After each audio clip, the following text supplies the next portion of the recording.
Tactical Snacking with Decay. Welcome to Tactical Snacking with Decay. I am Decay. Today I'm going to show you how I make my normal chuck roast that we can make at any night of the week for dinner or whatever.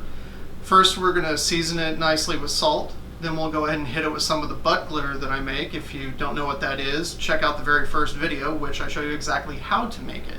Then we're going to stuff some garlic in it because it'll get all nice and delicious and yummy over the 4 hours or so that we're going to roast it at 250 degrees Fahrenheit. Now to hold it, I'm going to be using this hotel pan that I like to use because it's got a nice lip and I can easily seal it up with foil. However, if you don't have one of these, feel free to use whatever roasting pan that you'd like, be it a Dutch oven, whatever. It doesn't really matter as long as you can get, a reasonable seal on it. And then, like I said, we'll roast it at 250 degrees Fahrenheit for about 4 hours or so until it gets all nice and yummy and fall apart delicious. Then we'll uncover it, crank up the oven temp, so then that way it'll brown and get even more yummy and delicious. So let's play with our food. Okay, so I've assembled everything that I'm going to need in order to prep this roast. Got my hotel pan here, the foil that I'm going to use to seal it up. We got the most important bit, the meat, which we'll open up and have a look at in a second.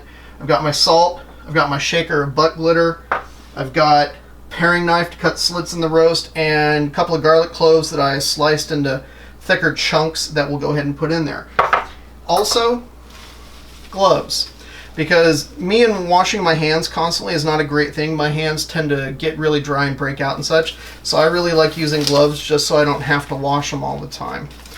You don't have to. You can wash your hands if that works for you. It doesn't matter. It's your food. Play with it. Alright, so this particular chuck roast has some really nice marbling on it, which is what you want,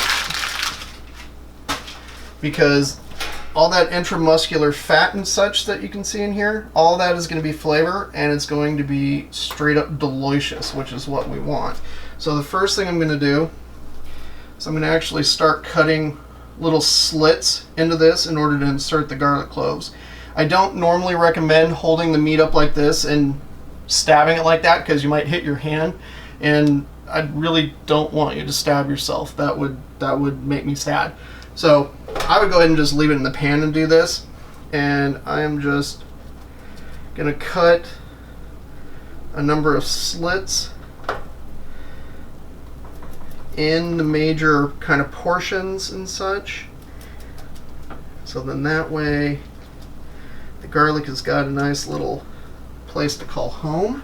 And then just push those guys in.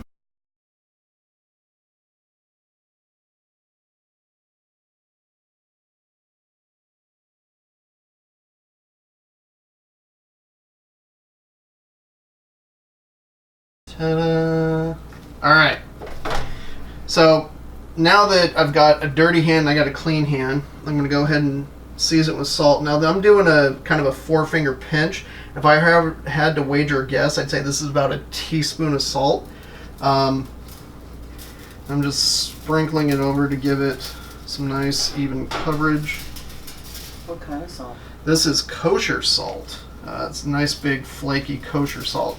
There's many different types of salt out there, and this is not the time to go into detail about all the many different types of salt, including all the different varieties of sea salt, and then you can start talking about the concept of terroir and all that fun stuff, but that's a whole other subject.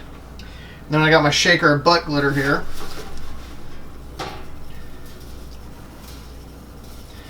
And I'm just giving it a nice healthy coating on the outside because this isn't going to penetrate into the meat at all. This is literally just on the outside of it. And so I'm just trying to put as much yummy goodness on the outside as I can without being so overpowering that it becomes inedible. Alright, that's looking real good. And at this point, the only thing left to do, besides deglove, is take our foil,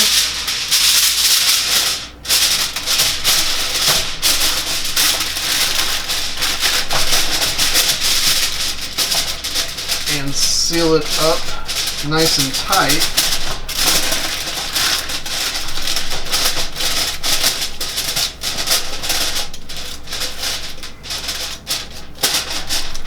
And it's ready to go into the oven. And then we'll go ahead and roast this at 250 degrees Fahrenheit for about 4 hours or so.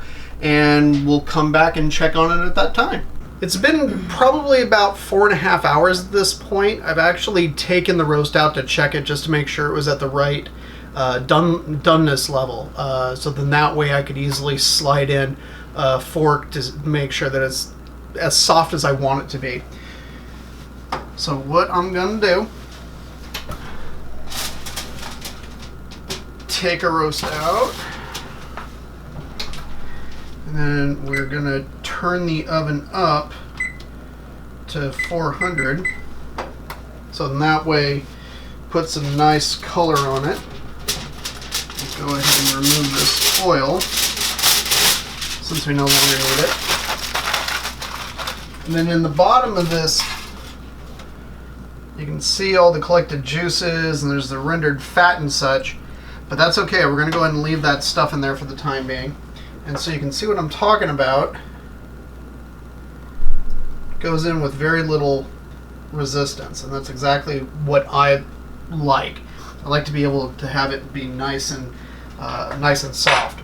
So we'll go ahead, we'll put it back in the oven, and we'll probably pull it out in about 15-20 minutes or so. So we'll see you then. Timer just went off. It's been about 15 minutes. Let's take the roast out and have a look.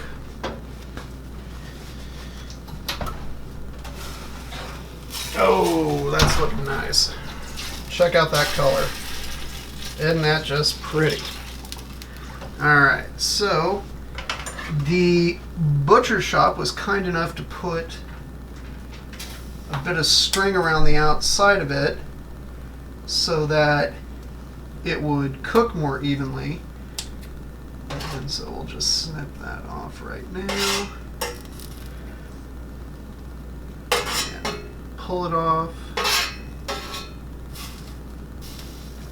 Nice. And let's just grab the knife here. We'll tuck into this guy. Oh, there we go. That's just coming apart really nicely.